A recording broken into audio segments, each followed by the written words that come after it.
Hello and welcome back to the another episode of the Hindu News Analysis. Well, it is 26th June today, and in this video, we are going to discuss some important articles which could be very much relevant for your preparation.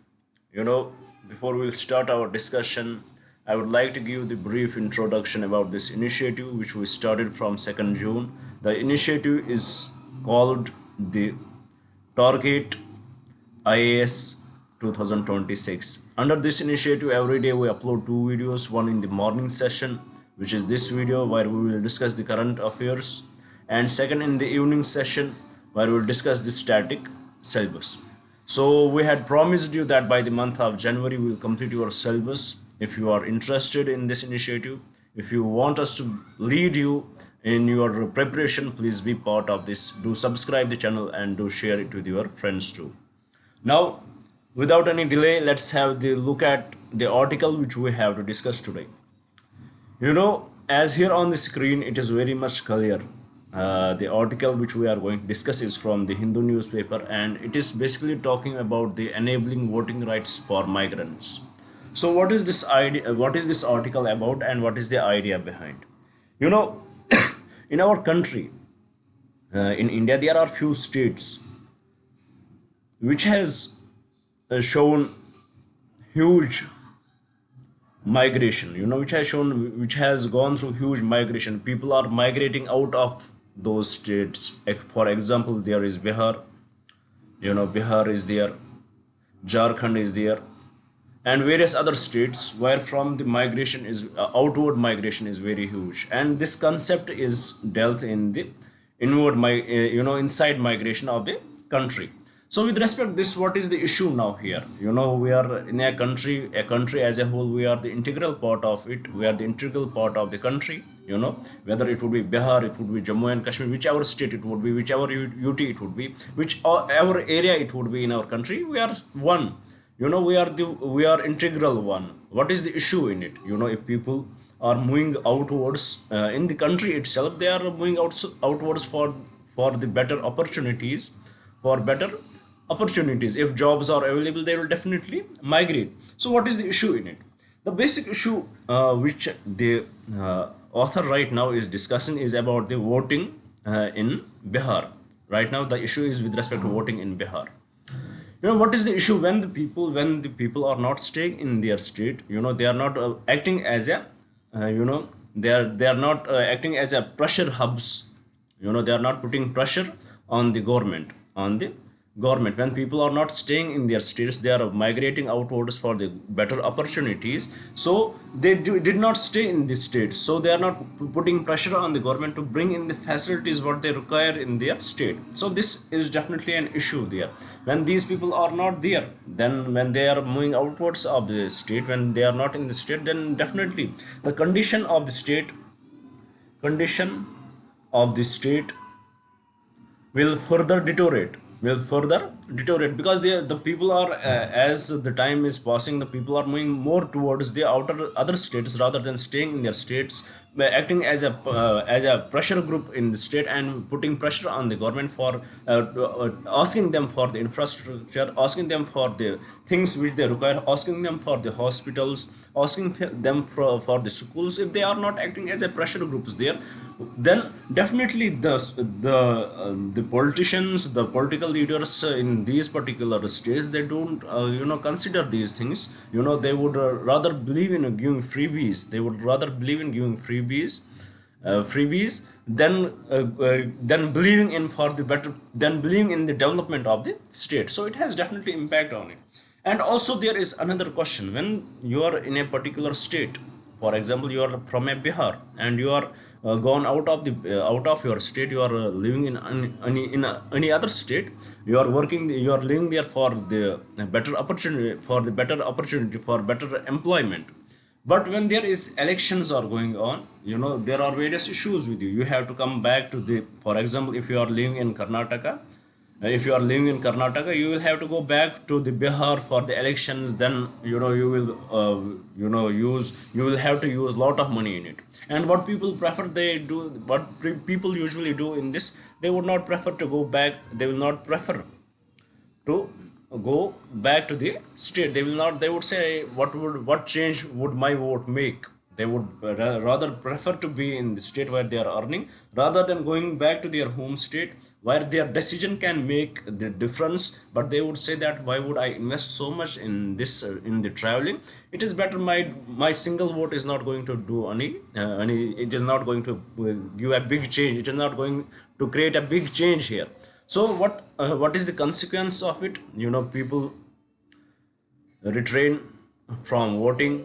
The voter turnout reduces, and also at the same time, this is filled by these gaps are filled by the proxy voters. These gaps which are in this place, they are filled by the proxy voters, who are from the other states. They are staying there, and they vote on their behalf as a proxy voters, and this leads to the huge corruption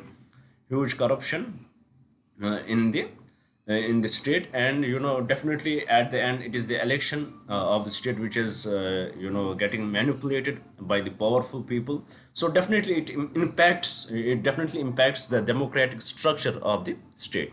Now here the article has highlighted few various ways in which this can be achieved. This how we can enable the voting for these migrants. The author, he has highlighted various ways in which he discussed about the ballot. Postal ballots can be used.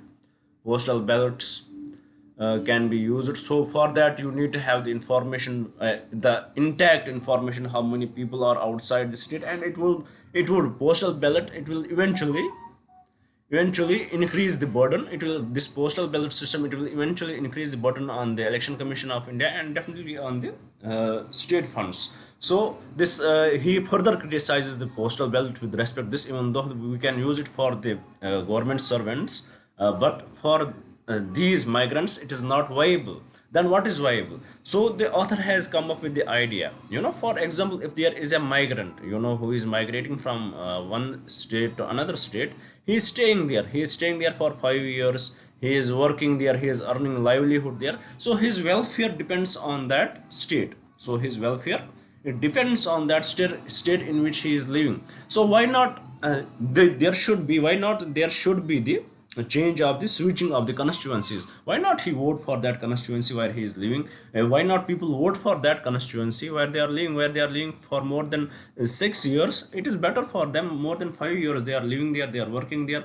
Why not they vote in that constituency, which constituency is going to impact their welfare? So this is the solution which was discussed here, which according to the author is viable, is the most suitable in this condition. We cannot afford the postal ballot, and we cannot afford these proxy voters here, because it is going to impact the democratic system of the state, democratic system of the country. So this is what actually the article talks about. It talks about the issue of migration, the internal migration which is happening in the country from these states to other states, from the rural areas to the urban areas. This migration, it has the huge impact on the place where from they are migrating, and the place, it always remains neglected, because there is no pressure group for the politicians. So this is the crux of the article. I hope you had understood it. Today we are going to discuss these small articles. There are 7 to 8 articles which we have to discuss. Now let's move to the another article. Let's see what we had brought there. Well, the article is basically talking about, should the method of counting cost change? Should the method of counting cost change? Here the author has raised a very peculiar question, because it is first time after 1931. It is first time that we are going for the cost census, in which the costs will be collected, the data will be collected in a very much detail, like we did earlier in 1931. After 1931, it was supposed to happen in 1941, but due to World War II, the British government, they neglected it. They did not record it properly because of the cost, because of the time it consumes in it. So there were various reasons for that. Since 1931, we had not conducted the census, in which we had also conducted the cost census. So it is going to be the first cost census after 1931. And the author here has raised a few questions. Since the cost census is going to be done in two phases, one in 2026 next year, and then 2027.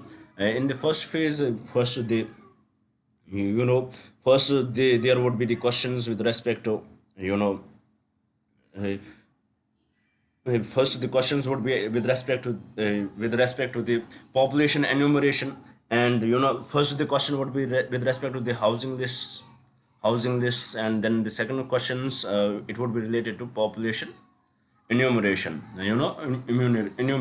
So these are the two ways, these are the two phases in which this election would be conducted. So the author here raises a question with respect to the questions which would be asked in the caste census, and according to the author, these questions are not sufficient because the issue is something different. This type of questions would be asked: type of house which you are living in, which type of house it is, type of house which you are living in, number of rooms in the house, and ownership status, whether it is your house or you are living as a tenant, what is the source of income, and source of drinking. It would be source of drinking. This question: uh, availability of electricity, and what is the mother tongue spoken there, and such other questions would be asked there. But according to the author, there is limitations on it, because they don't give the accurate idea what we knew, if why we are asking these questions, so that we will get the idea what is the status of these people, so that when we will bring in the welfare policies, we can target them very much accurately.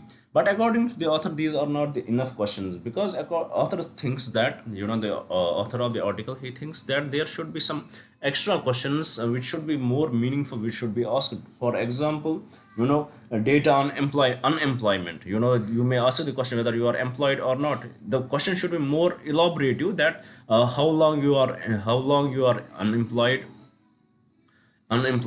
and if you are unemployed, whether you are unemployed by the choice or you are unemployed because there is no opportunity, and since how long you are searching for the employment. So such questions should be asked. Similarly, with respect to the data of the costs, usually with respect to the cost, we don't know which is the what is the official name of our cost. We may know the traditional name. So the cost education, it is not very much clear to the people. So these questions, there should be the proper education with respect to that, so that we can get the proper idea to what cost they belong to, what is the requirement, what is the actual requirement, what we have to focus on. So this is what the author says. Author here notes that is it the time to change the method of counting costs in our country? The questions which we are going to ask them, is it the time that we should change these questions? So this is about the article here. I hope you had understood it. Very small article. Now let's try to find out what kind of question with respect to this article can be asked in the exam.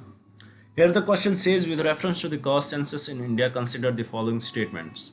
First statement: the caste census of India has been collecting caste-wise data for all citizens since independence in 1947. Totally incorrect. As we discussed that, it was last time in 1931 when the caste census was conducted with the census, with the usual census, socio-economic caste census. Now, statement 2: the socio-economic cost census 2011 data on cost was released in full and has been used for official policy formulation. Totally incorrect. This is also incorrect. Third statement: the cost census, the last census to collect cost data for the entire population was the 1931 census. That is accurately true. So, with respect to this question, the correct statement would be option D. Now, with this, let's move to the another article and have a look at what article we had brought there, and let's discuss this. Here the article is very much critical towards what he is criticizing: the relationship, the axis of evil, which is often called by the axis of evil, which is often called by the West to Iran, China, and Russia. So why he is criticizing that? He is saying that in these three countries, the Iran is such a kind of country where we saw that how it was in war, and nobody supported it. I in a way, I'm not totally agreeing with the author, but let's try to understand what his point is. Then I will give my point. He says that when there was, there was Iran was having a trouble with Israel. Israel was attacking them, and they retaliated. At that time, there these countries, the China and Russia, they did not supported them. They did not came. They did not came there to help them. They, in a way, remained quite. They did not help them. There was no such support from these sides, and it showed that there is a wideness in this axis of evil, or we can say axis of upheaval. There is, which is, it is eventually turning into that there is the wideness in it. There is no such cooperation there. It is more a, even though it is a comprehensive partnership they have between each other, but it is more related to the economic cooperation rather than coming to defend itself. So this is the claim of the author here. But to my understanding, what the author, he his I respect his understanding, but I believe in a different way. Right now, when this conflict was going in, all the countries in a way supported Iran.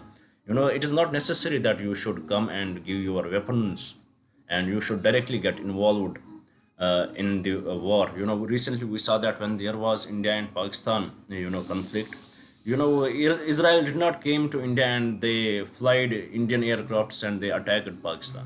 There is a moral support. You stand for particular country, and with respect to Iran, we saw that it was very much evident. Russia supported them. Russia warned USA that they should not attack the particular nuclear site. Russia warned Israel that they should not attack particular nuclear site. Russia and China, they both warned Israel that Israel is acting unnatural. China even made the claim that why should we consider, why there is much focus on USA. World can move without USA. So this statement, even though they did not entered into the conflict, and if they would have entered into the conflict, it would have turned into a world war. So I'm not understanding, why this statement is usually made. But he has the point that even though there is an axis which the West is often citing, that there is an axis of axis of evil between these three nations, but eventually this is not so military in nature. It is much economic in nature.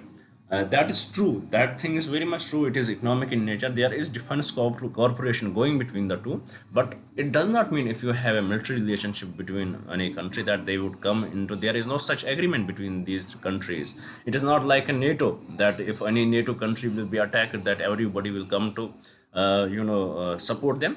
Everybody will fight for them. It is not like that. And with respect to this relationship, even though Israel was attacked, but we can say that there was no direct support from Russia and Iran, but the moral support was there. Even the Middle East countries who are not that good with Israel, they also supported them. So there was no chance that these countries would directly enter into the conflict.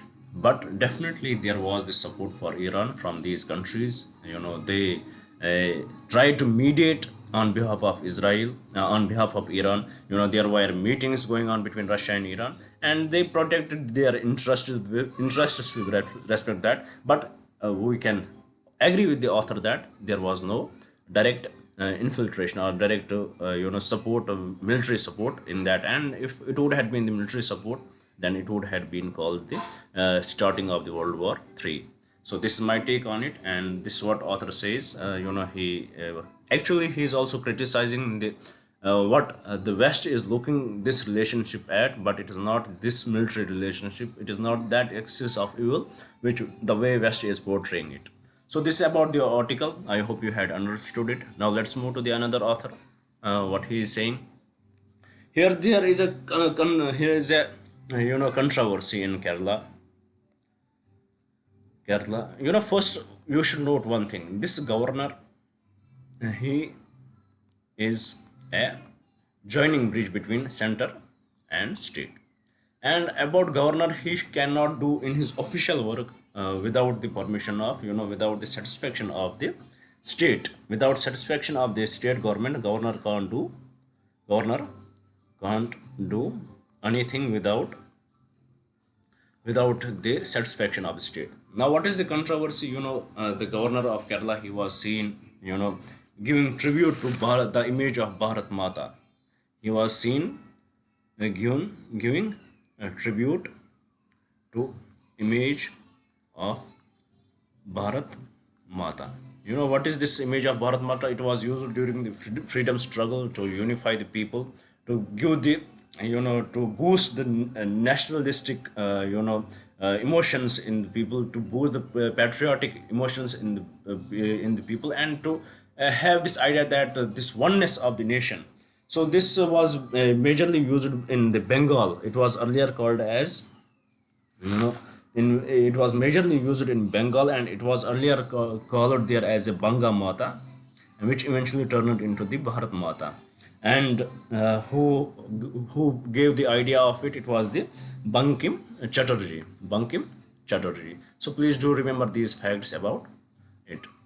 So, what is the controversy? That the the governor of Kerala, he paid tribute to it, and the Kerala government did not like it, and they said them that you should have not done it because it is not the constitutional duty of yours. It is not the something which is mandatory for us that you should act like that.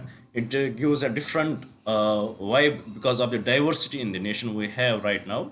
Diversity, it is in a way impacting the diversity right now, and also this concept of giving this human like structure to the nation. This concept is called the uh, uh, anthropomorpho anthropomorphization. What this concept is called as anthropomorphization. So this concept of anthropomorphization, it is very much old now. It is not relevant with respect to the present world. This anthropomorphization concept is not relevant with the present world. The world has changed right now. In the earlier centuries, it was very much relevant because the oneness of the nation was needed. But right now there is broader diversity. So with respect that, it was not liked by the Kerala government. So there is a tussle between the governor, and it is very much unwanted controversy. Very much unwanted controversy. It will further widen the gap between the governor and the state there. The concept which you need to know here is the concept of anthropomorphization. What is this concept? That giving the human like characteristic to the nation to boost the patriotism in the people. So this is the concept, this is the controversy here. I hope you had understood it. Now let's move to the another article and see what it is. Here the article is basically talking about Iran. Israel-Iran war highlights Middle East's waning sway on oil prices. There had been many wars in the Middle East. Wars in the Middle East. Especially during during 1970s. How these wars impacted the oil prices in the world. It has huge impact on the oil prices and the energy sector in the world. So in a way, this oil advantage which the Middle East had, they in a way misused it when it comes to their interest. They often blackmailed the world when it comes to the interest. But recent trends which we saw, that the war between Israel and Iran, and how there is the war going on between Gaza, in fact there is a one-sided war going between Israel and Gaza. So we are seeing that there is least there is not such it is not impacting the oil prices now, not impacting the oil prices that much. So here the author has highlighted what are the various reasons for that, why there is least impact on the oil prices now, even though they are one of the major suppliers of the oil in the world. So there are various reasons highlighted by the author. For example, right now the author says that markets are behaving more rationally. Markets are behaving more rationally. They know how the conditions can widen there, and also how there are various other sources from where the countries can get the same material. So definitely the markets are behaving very rationally, and also investors are also much more tax investors who are investing in these companies, they have the huge advantage when they have the technology in their hand. They know through the satellite imagery they know what is happening in these oil ports, and when they know the work is going on properly, then they don't take their investments back. So this is also the impacting in this impact in this. And also there was a doubt in Iran's capability. Even though Iran said that they are going to block the Hormuz. Here I would like to disagree with the author. They did not block it, and when they said they are going to block it, there were many ships who did not dare to cross this Hormuz Strait. So when there was not the blockage, we cannot say that it has not impacted that well. But yeah, still the impact is going low because of the diversity in the market, how the investors are behaving. But if this war would have continued, then the result would have been different. And also the widening of the market rationality on the side of the producer, also it is also playing the major role in it. So with this, how it is, how the earlier they used to, in the Middle East they used to blackmail. Now the condition is changing because the diversity of the market, how the people are, how the countries are depending much more on the they had changed their dependence on the other countries. That has played a key role in it. Now with respect to this, let's look at the question which can be relevant for your prelims exam. Here the question is with respect to OPEC. The question says with reference to the organization of the petroleum exporting countries, consider the following statement. First statement: OPEC is a permanent intergovernmental organization headquartered in Vienna, Austria. 100% correct. Second, all member countries of OPEC are located in the Middle East. Totally incorrect. When headquarters is in Austria, then it should be the common understanding. Third, the primary objective of OPEC is to coordinate and unify the petroleum policies of its member countries. That is true. Fourth, Russia is a founding member of OPEC. No, Russia is a founding member of OPEC Plus, which is a separate organization. So with respect to this question, the correct statements are statement 1 and statement 3 only, and from the code given below, the correct code is option A. Now let us have a look at the members, the diversity of the members in it. Here its members include countries from Africa, Nigeria, Angola, Algeria, Libya, Gabon, Equatorial Guinea, and Republic of the Congo. South American, Venezuela, and the Middle East, Iran, Iraq, Kuwait, Saudi Arabia, and the United Arab Emirates. So these are the countries, the diversity of the countries which are part of it. Now let's move to the another article. It says that India may retaliate against US if talks on steel aluminum tariff fails. Right now there are negotiations.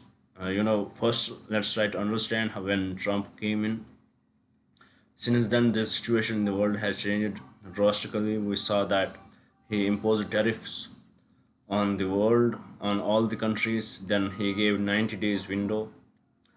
After that, in these 90 days window, many things happened. First, India and Pakistan battle little bit. After that, we are seeing the Israel and Iran, and now we now when things are cooling down, again the focus is coming back to the tariffs. And right now the India, as last time when when the USA tried to act differently in this spectrum, India did not stayed quiet. They retaliated.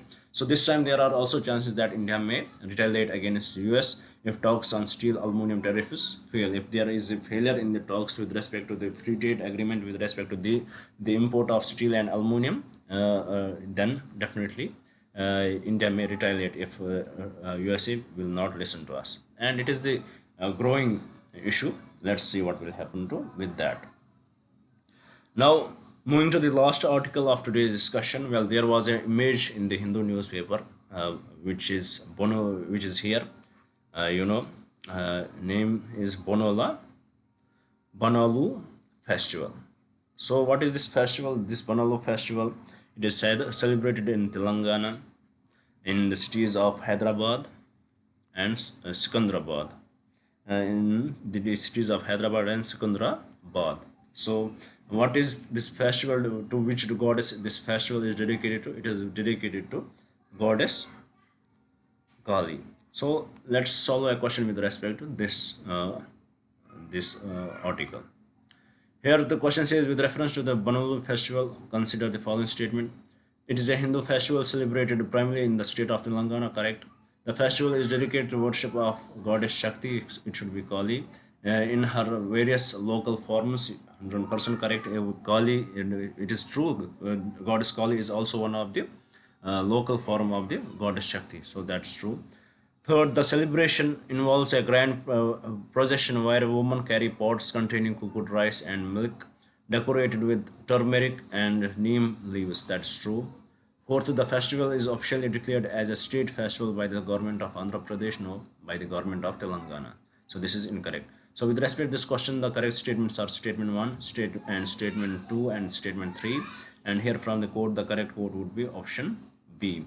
So with this, we had completed our today's discussion. I hope you would have liked the video. I hope you would share it with your friends, and I definitely hope you would subscribe the channel. Thank you for staying with us. Thank you very much, and have a nice day.